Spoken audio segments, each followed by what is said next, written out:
know about us, let's learn something about you. Okay.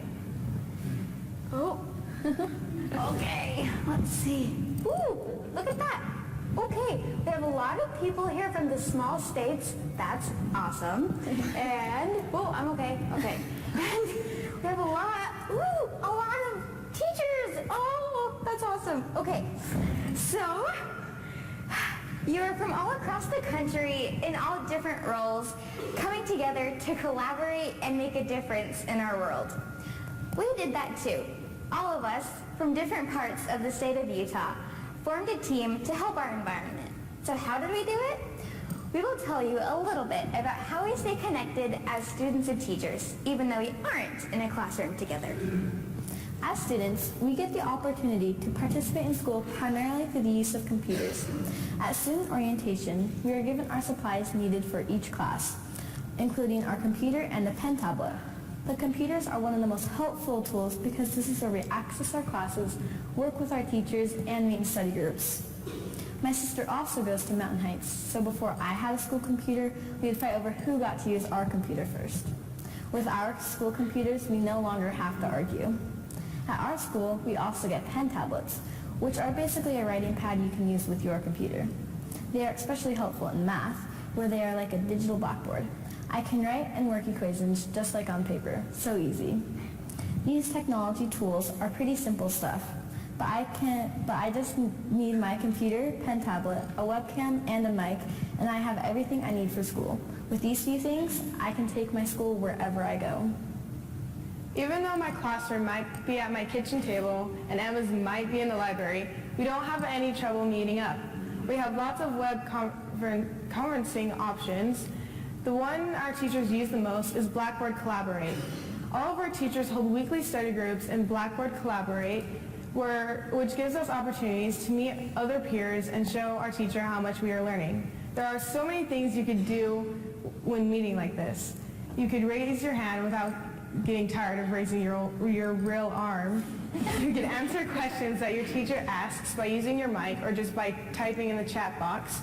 When you're doing a math study group, you could help solve the problem that your teacher is teaching the class, or with a reading study group, you could take turns with your peers reading chapters.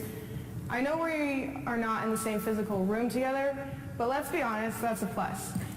I get all the benefits of collaborating with my teachers and peers in my classes, but without the uncomfortable desk and the forced seating charts. Google's G Suite for Education, another tool that has let us been able to work together as a group.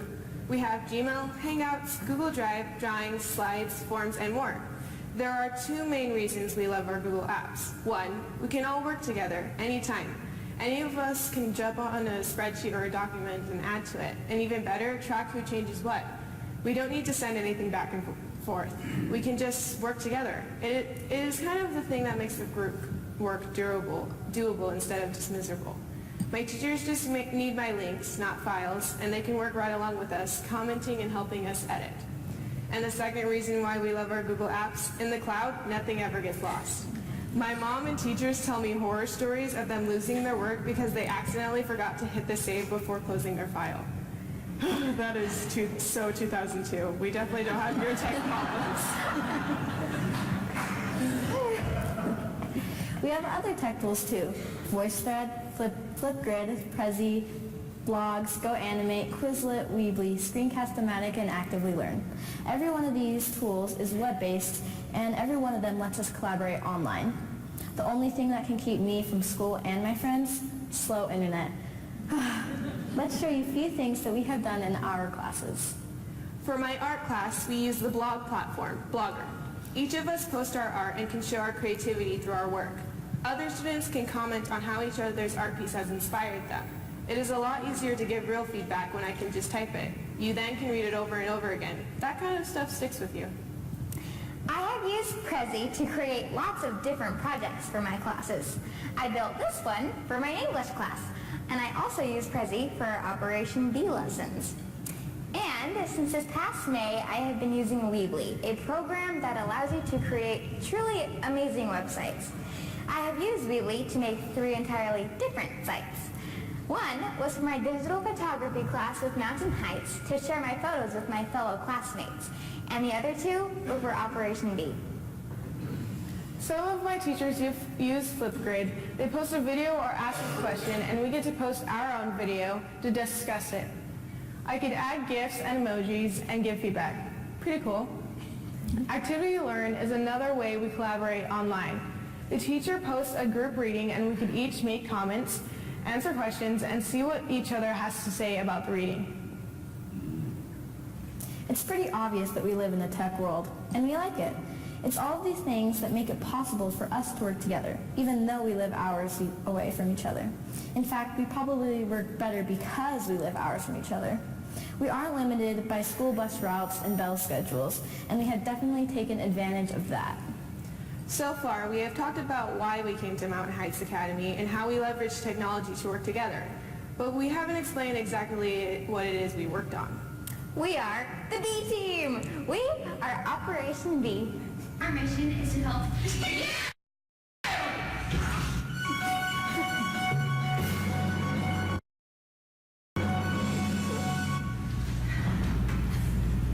Wait, what are we doing? Kate, what do you have in your pocket? Oh, this is a native nesting box, which is a house for solitary bees. And I am going to help guide you to make your own native nesting box. Well, that sounds like something they'll want to do for sure.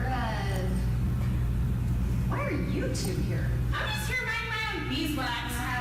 My mom. Great. Well, what? You're a ball-faced hornet! No, wasp. Oh, she's a wasp. Yeah. All right. Well, still, what is it that you guys are going to be out here looking like? You're just gonna...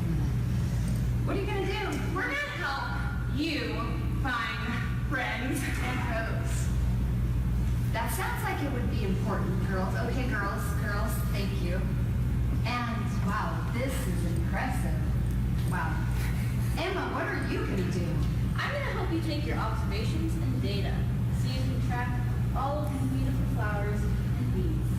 Okay, that's pretty important. Well, it sounds like we've got our work cut out for you in helping you understand.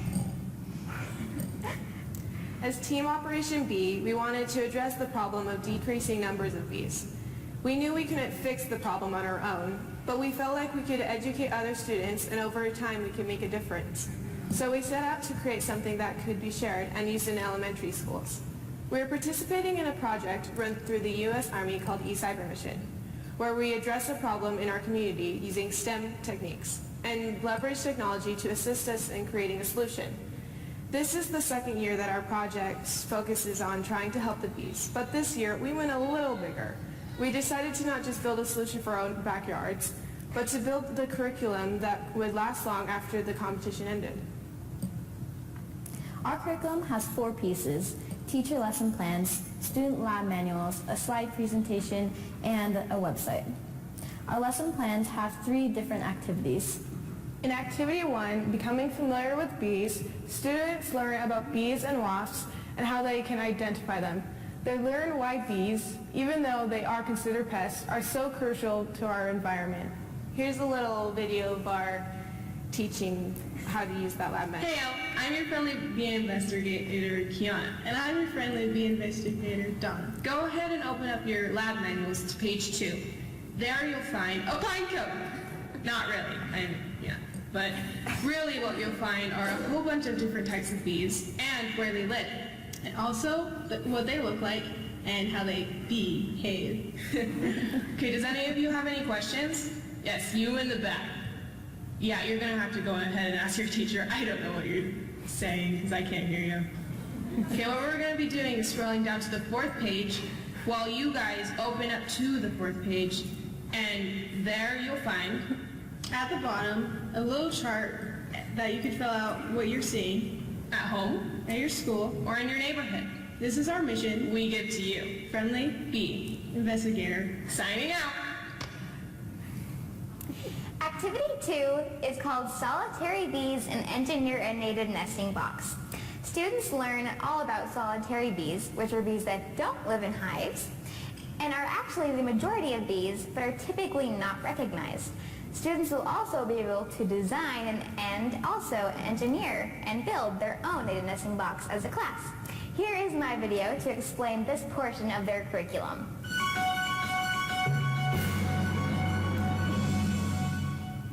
Hi, I'm Family Investigator Kate. Thank you for coming today. In this assignment, you'll be designing and engineering your own knitted nesting box.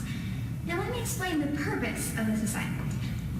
A knitted nesting box is a house for solitary bees, or bees that don't live in colonies or hives. Hello, lonely loner.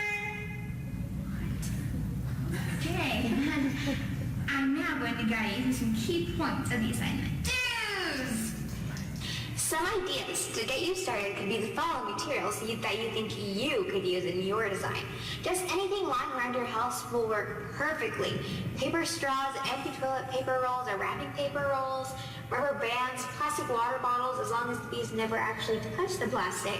Old gardening pots that aren't being used, old wood that isn't being used, plain paper is amazing. You can get a whole pad of this paper at the Dollar Tree. Bamboo, if you have it, is great, etc. Get creative. Don't. Here is a list of materials that you should not use. Any paper that has a waxy coating, so magazine paper, lined paper, basically anything with ink or a waxy surface. You can use plastic, but only if there is a material on the inside, so that these will never actually make physical contact with the plastic. Glue. The only time when you can use this is when you are using glue to stick something onto the actual box, like the second example in your assignment. Just don't let the bees touch this. To sum it up, try to think outside of the bee box, and plastic straws, which are not good due to the plastic material. I'm now signing off. Thank you for helping Operation Bee, and I can't wait to see what you all come up with.